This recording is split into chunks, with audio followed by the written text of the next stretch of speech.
Ladies and gentlemen, how are we doing? Wow, we can breathe. We can breathe. Welcome back to the Young Fan Podcast, live episode of the podcast. As you can see, if we're live as well, give your thoughts of the game in the live chat. I'll be reading that out as well. If you're watching this as a normal episode of the podcast, I welcome you to the podcast. If you haven't subscribed, please do consider subscribing and leave a like on this episode of the podcast as well. Whether you're watching it live or you're watching it as a normal episode of the podcast back, obviously, as a replay of the live stream on the YouTube channel, please consider subscribing and leaving a like. That would be much appreciated as well. We're going to be talking about Oxford United versus Fleetwood.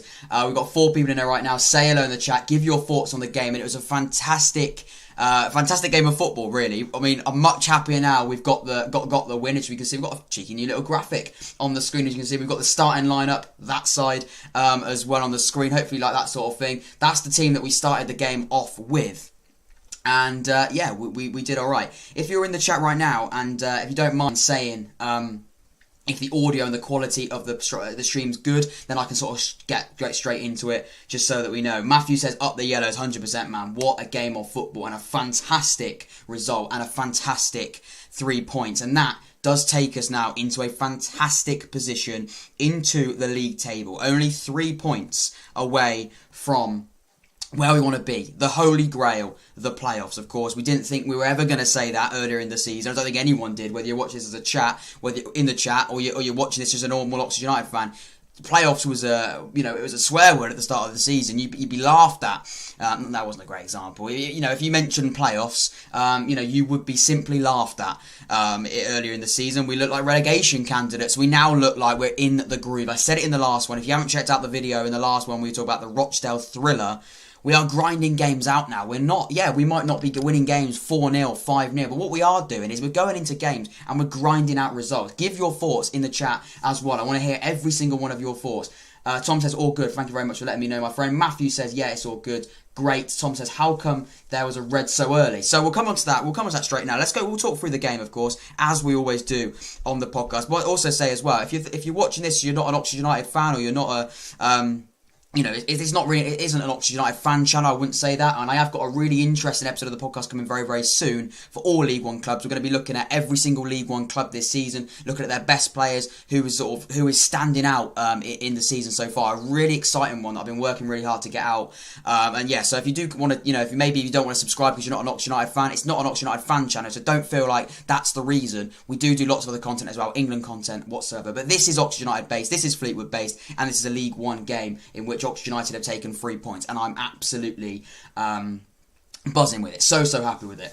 Matthew says clean sheet is so important for defence. 100%, my friend. And we'll come on to what happened in the game. Tom asked about the red card. I've written some notes as well that we can, a few talking points. But here we go. So we start things off with a Fleetwood sending off after 4 minutes. A really, really early sending off. A very, very early sending off. Very, very strange. That doesn't normally happen, as you can imagine. Not normally do you see a red card after 4 minutes. Normally, it's later on in the game. Maybe they've already had a booking or whatever. But this was a definite red card in my opinion. I'm obviously going to say that, but I don't think it is. I don't think there'll be too many Fleetwood fans or anyone around the Fleetwood maybe saying that that isn't a red card. I must also say as well, we have broken the curse against Fleetwood. We never beat Fleetwood. We never get anything against Fleetwood Town, and we've done it today when it mattered. Of course, they didn't come into this game with great form, but I don't care. Look at me. I do not care what Fleetwood are doing, to be honest. If you're being quite frankly, I do not care what form Fleetwood came into it. We did, but because in these sort of games and against Fleetwood and against these teams that you've got sort of a bit of a, I'll call it the bogey team if you like, form, is thrown out the window. You know what I mean? Form is thrown out the window. It doesn't matter. You've just got to get the results against the teams that you need to get the results against, and we did just that today. So he got us sending off after 4 minutes. A fantastic through ball. It was a really good ball, and the defender of Fleetwood just came from behind, wiped Matty Taylor out. A definite red card, and it instantly made Fleetwood sort of have to change their game plan. Obviously, they had to make an early substitution. They had to sacrifice one of their midfielders to come for a centre half to come on and replace the defender that obviously got sent off. So it did have to change the game plan early. There was a change that Fleetwood probably didn't want to make, and I do imagine it would be very, very frustrating if you are that Fleetwood midfielder that's had to sacrifice, the whole game really. because your defender has done something pretty silly. But I guess he took one for the team, and obviously if they got something out of the game, you probably would look at the Fleetwood defender and say he's done quite a good job. But it is a little bit frustrating, and for a Fleetwood, it is a bit of a blow, and it's not an ideal one. Matthew says that's the first time we've beaten them in 12 games. I know, mate. I know, an absolutely horrific record we have against Fleetwood, but we've absolutely thrown that record out the window. We've started. That we started something new. We've started something fantastic against Fleetwood. Now, hopefully, we can sort of throw it back at them. Now, hopefully, we can have some good results against them, because we are awful against Fleetwood Town normally. Obviously, earlier in the season, we lost 2-0 to them. Of course, that pretty horrific game when we conceded after about 20 seconds, and obviously then Henry scored that penalty. It was a bad game at the start of the season, but we turned it round in a scrappy but big game, and a very, very important 3 points. It sends us to 8th in the league table, only 3 points away from the playoffs, the holy grail of the league. And of course that does also mean we do have a few games in hand on some teams in there as well, which is great. Also, share this video as well, leave a like of it. It does sort of help. I think it's the YouTube algorithm. It does sort of get the podcast out there, so do leave a like if you'd like to. Yeah, really, really do appreciate that, and keep giving your thoughts in the chat as well, of course. But yeah, some good set pieces. I remember Matthew, who's in the chat, actually DM'd the Young Fan Podcast Instagram page, which is on the screen as well. Make sure you follow that. He did actually mention how good the set pieces were, and I wrote it down, and I said I was going to put it in there, and I couldn't agree more. And the reason why I think it's even more key is because actually, at the start of the season, if you remember, we were horrific against set pieces. We just couldn't we just couldn't defend set pieces. We conceded a lot of set pieces. We were just very, very shaky against set pieces, whether that was from a corner, whether that was from a free kick. We just didn't look very, very good against them. We looked very, very fragile. 4 people in the chat right now, welcome to the Unfan Podcast live stream for Oxford United's match reaction against Fleetwood. A fantastic win. Leave a like as well. We're going to give your thoughts as well, of course. I'll be reading every single one of those comments out in the live chat, as always. But no, yeah, Matthew said it. Really, really, really good making the most of set pieces, which is, of course, very, very important. Because set pieces are a huge part in football, and when we conceded a lot of them, and when we looked very, very shaky against them at the start of the season, we now flip that completely, and we've been very, very effective from set pieces, which is very, very important. I do like it when you get a corner and you feel like you're going to do something with it. When you're not really too effective from set pieces and you get a corner, it's not the same. But when you get a corner and you feel like you can, cause the opposition problems, it's very, very, very good. Alex, Oxford should sign Diego Costa. He is available on a free transfer, isn't he? He is available on a free transfer. We could. I mean, that is also a very, very interesting point. As much as you are joking, as much as I don't think Tiger could afford Diego Costa's wage demands, what I would say is we are looking at a striker, and it is Will Grigg. We are going to be doing a transfer special for Oxford United as well, because obviously we've seen Obita leave the club, and we've also seen Sean Clare go out on loan as well. And we are looking for another winger. We signed McNally, of course, the centre-back, yesterday, and we are looking at a striker as well. So as much as you joke about Diego Costa, we are actually looking at a striker, and it is looking to be Will Grigg. So we could get that over the line. I'd be very, very interested if we do. But we will be doing a transfer special for Oxford United as well, come, of course, the end of January, when that transfer window slams shut.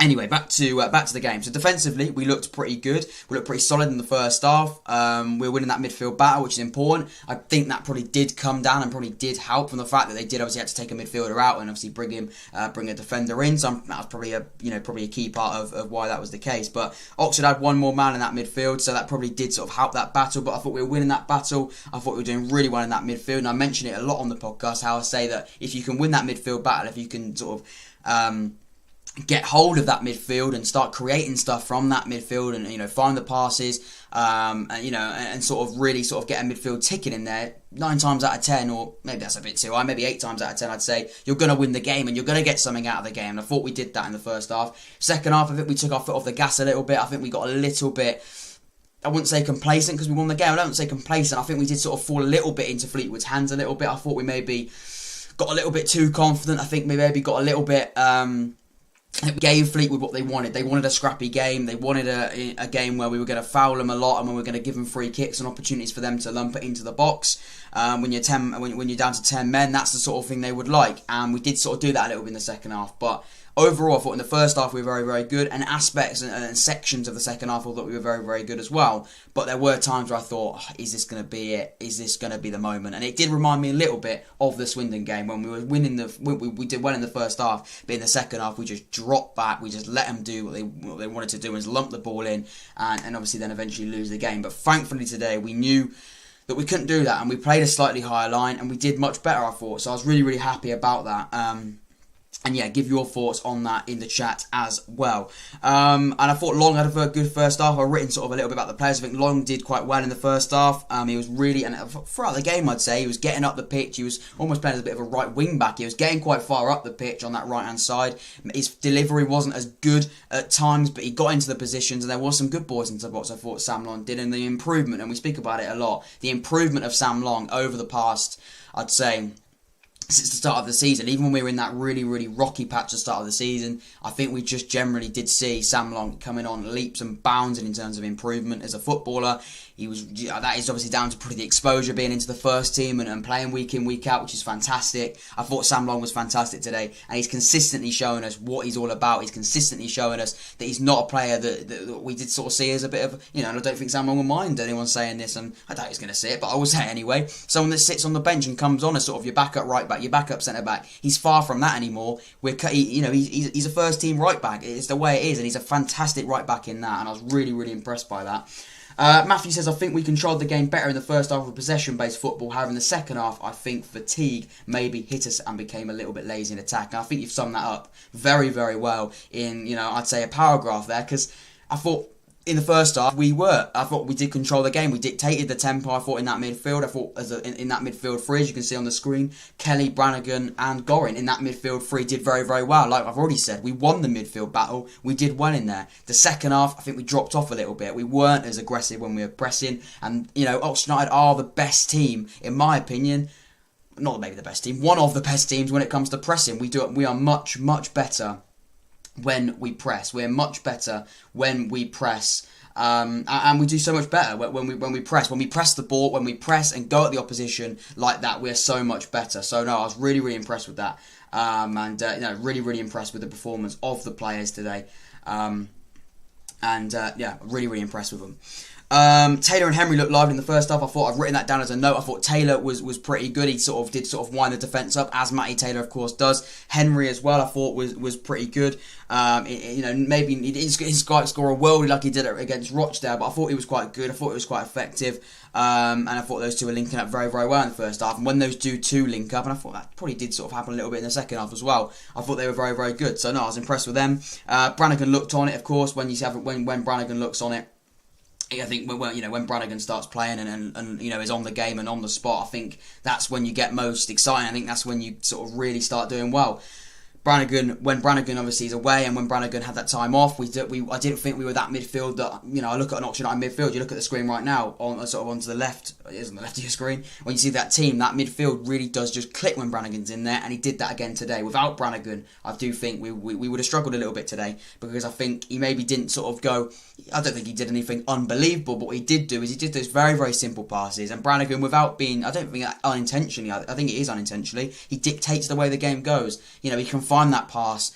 He can find the short pass, he can find the long passes, he can find those through balls that split the defenders. And that's what Brannigan does best. And it's great to see him back starting again in League One and getting 90 minutes, because it just again shows how important Brannigan is. And I'd be interested to see what you people in the chat as well, give your thoughts on man of the match, because I'd be intrigued to see who you think man of the match was. I'll give mine after a few of you have given yours, because I'd be intrigued to see, because I think there were some pretty good performances out there. I wouldn't say there's any 10s, I wouldn't say there's any 9s out of 10, but I think what I would say is there were some really, really solid performances today, and that's what we needed. We needed those 3 points. There's 6 people in the chat right now. Give your thoughts on the game and leave a like as well. That would be much appreciated. And if you aren't subscribed, please consider subscribing. That would mean a lot. We're talking about, of course, the match reaction for Oxford United's 1-0 game win against Fleetwood Town today. That sends us up to 8th in the league table, and of course sends us up to in grasping distance of a playoff place, which is where we want to be. And I was very, very impressed with the performance today.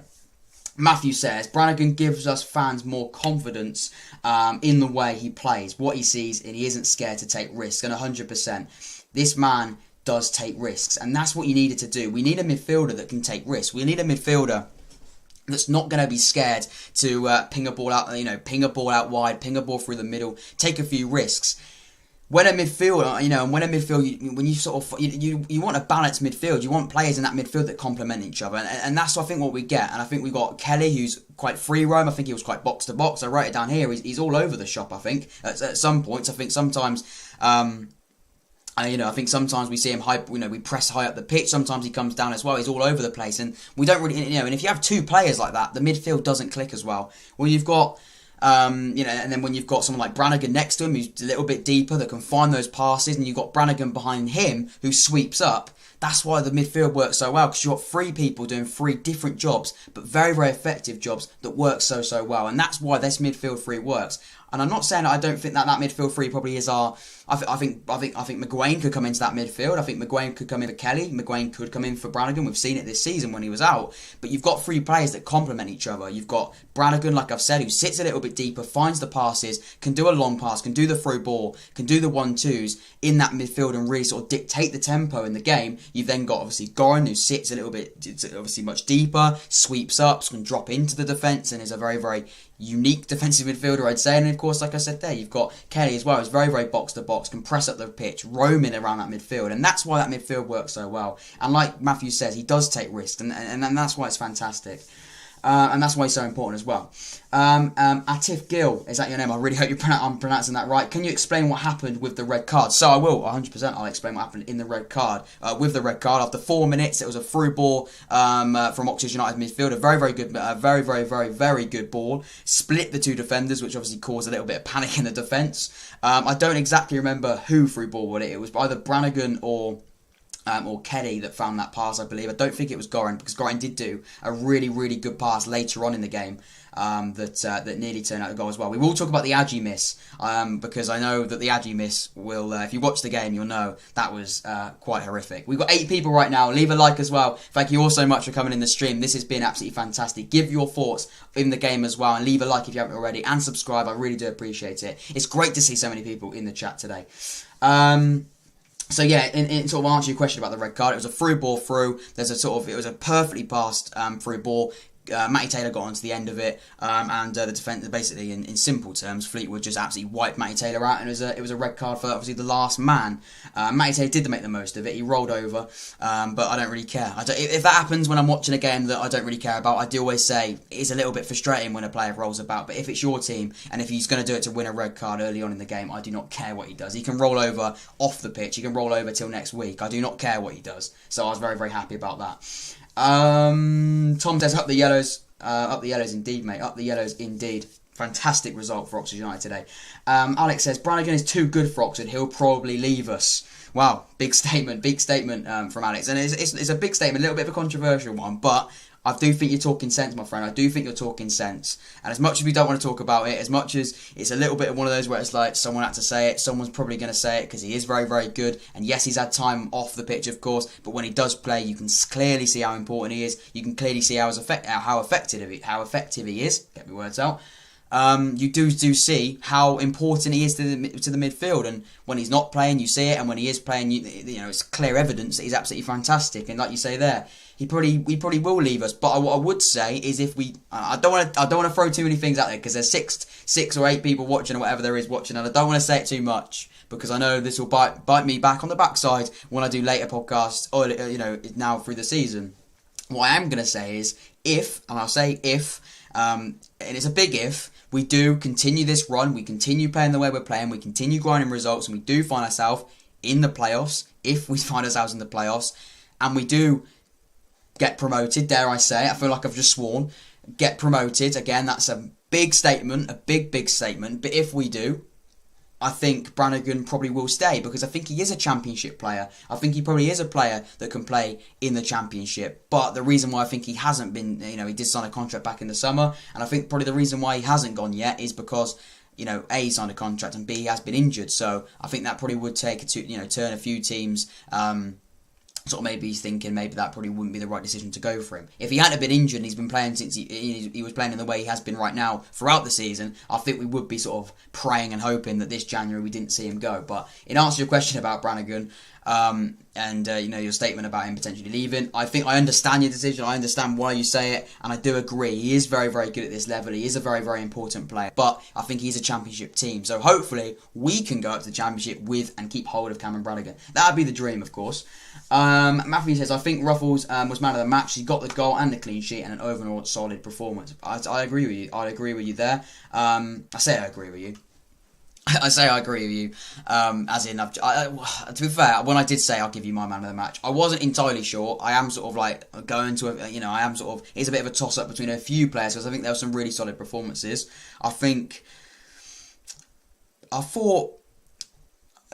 say Ruffles was good. I'd say Ruffles was good. I'd say Ruffles probably was a very, very good, did have a very, very good game. He got an all-important goal, a really, really good header, and like you did say there, he's part of the defence that kept a clean sheet. So, yeah, I understand all of your reasoning for that. I think is a very, very valid one.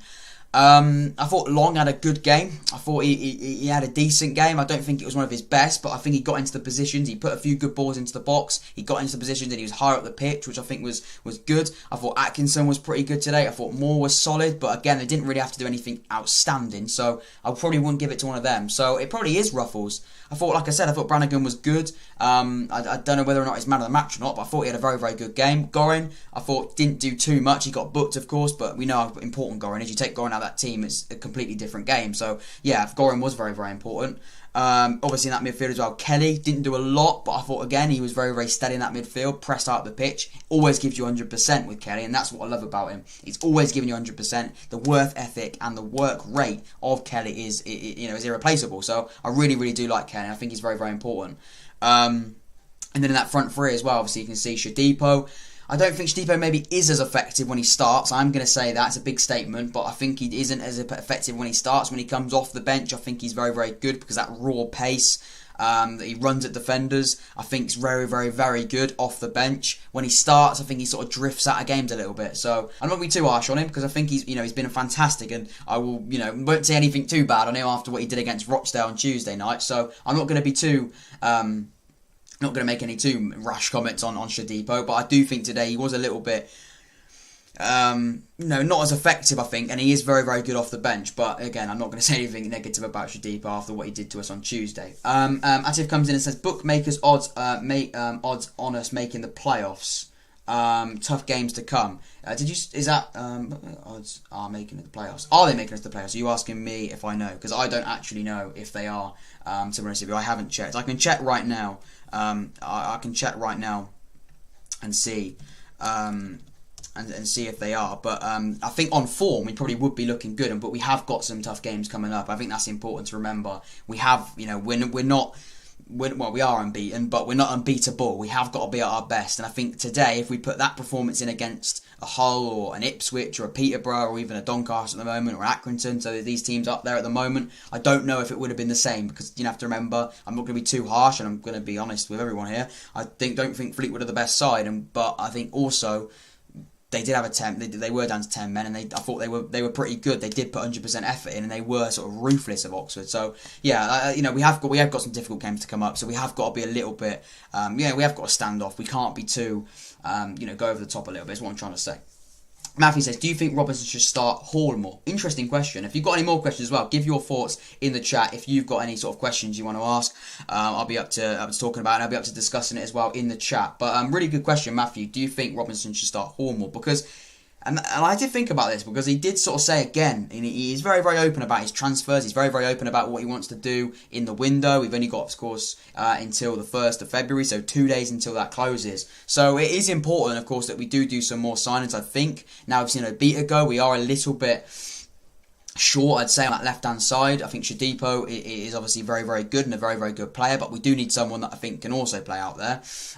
So, yeah, I understand what you mean, and Hall is a good shout. Hall can play on the left, Hall can play out on the right. He can also play behind the striker as well. So he is very, very versatile in that front three, and I do like Robbie Hall. He's a fantastic servant to Oxford United, and he's a great player. And I've met him in real life once as well, and he's a great lad. Didn't have too much of a chat with him, but from what I saw of the 5 minutes I had with him, he was a very, very nice lad. But, that's nothing to do with the football ability, of course. But do you think he should start Hall more? Do I think he should? Yes. Do I think he will? Probably not. That's been maybe a bit too blunt, being a bit too harsh. I don't know. I'll let you decide there. But I think, to be honest, I think he's an option. But I think he's very, very important, and we have seen him play a lot in the cup. Seen him a lot play. We have seen him play him a lot when in obviously got to make the right sponsor. It's the Papa John's, isn't it? We do see him play Robbie Hall quite a lot in that. So yeah, we do see him play. We don't see him play, of course, much in the league. So it's a little bit difficult, and I don't know whether he will. He's a little bit injury prone, of course, but again, is he injury prone? Because we don't see him play too much, so we don't really know. But I think he is effective. I think he is a really good player. But if we're looking to bring more attackers in and more wingers in, and I've just seen Joe said there, should we sign Will Grigg?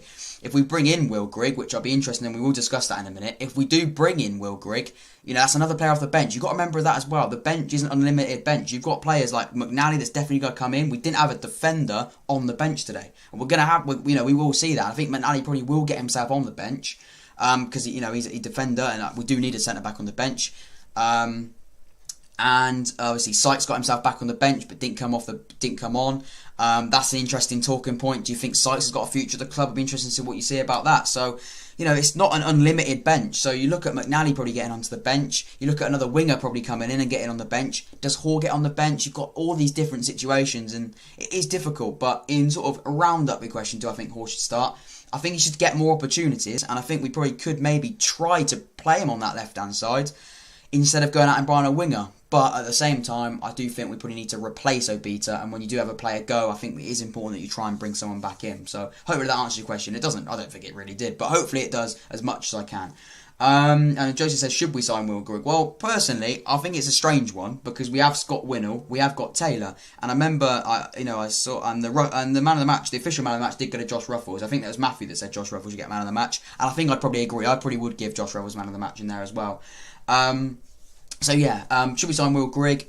I'm going to give a yes or no, so it's quick. I'd go with yes because I think he would definitely add competition to our strikers, but no because I think we've got so many options. We've got Winnell, who doesn't really get a look in anyway, so why bring Will Grigg in if Winnell doesn't get playing time? Really, I know he came off the bench, but do we need 3 out-and-out strikers? And they are sort of, I wouldn't say similar strikers, but they're all, I'd say, to class them as poachers and real finishers. So it's difficult, isn't it? It's really, really interesting.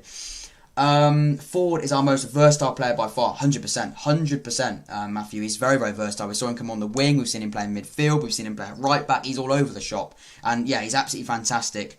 Absolutely fantastic. Leave a like as well on some of the podcast if you haven't already. That would be much appreciated. But no, great point. Ford is so versatile and he can come on in all positions. And to have a player in there as well, and coming back to the bench, Ford is a player you've probably got to have on the bench because he can come on at right back and come on in midfield and he can come on, in anywhere of that front three really. Maybe not up front, but definitely on the flanks. So he's a very, very, very, very important player to have on the bench. So it's good to have a versatile player in the squad and in the matchday squad.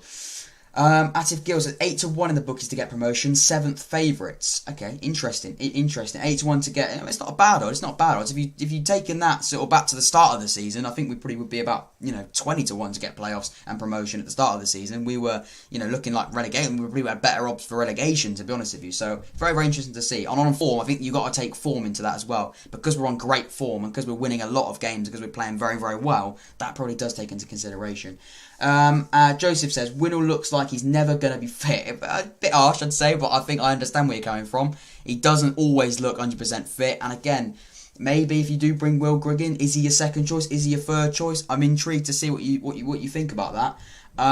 But yeah, anyway, I'm going to try and wrap the stream up now. I'm going to try and wrap this episode of the podcast up. Thank you very much to everyone that's in the chat. Thank you very much that's got involved with the podcast today. We've had quite a few people in here, and I really do appreciate that. If you're watching this, of course, as a normal episode of the podcast, it's on the YouTube channel. Please leave a like and consider subscribing as well if you haven't already. Thank you all. Fantastic 3 points for Oxford United today. A great win against the bogey team, of course, Fleetwood Town. And the final The final the comment to see off the stream is, who is your first name on the team sheet based on the last 5 games? And I'm going to give that as quickly as I can, and I'd probably go with Brannigan or Atkinson. I'd say Brannigan or Atkinson. Taylor's been in good form though. Anyway, I'll see you in a bit, people. Thank you everybody that's tuned in today. I really do appreciate it, and I'll see you next time. I'll probably see you in the week as well, because I've got a really interesting episode of the podcast coming out this week, because we haven't got a game on Tuesday, I don't believe. So I'll see you later, people. Have a good rest of your day. Have a good rest of your weekend, and I'll see you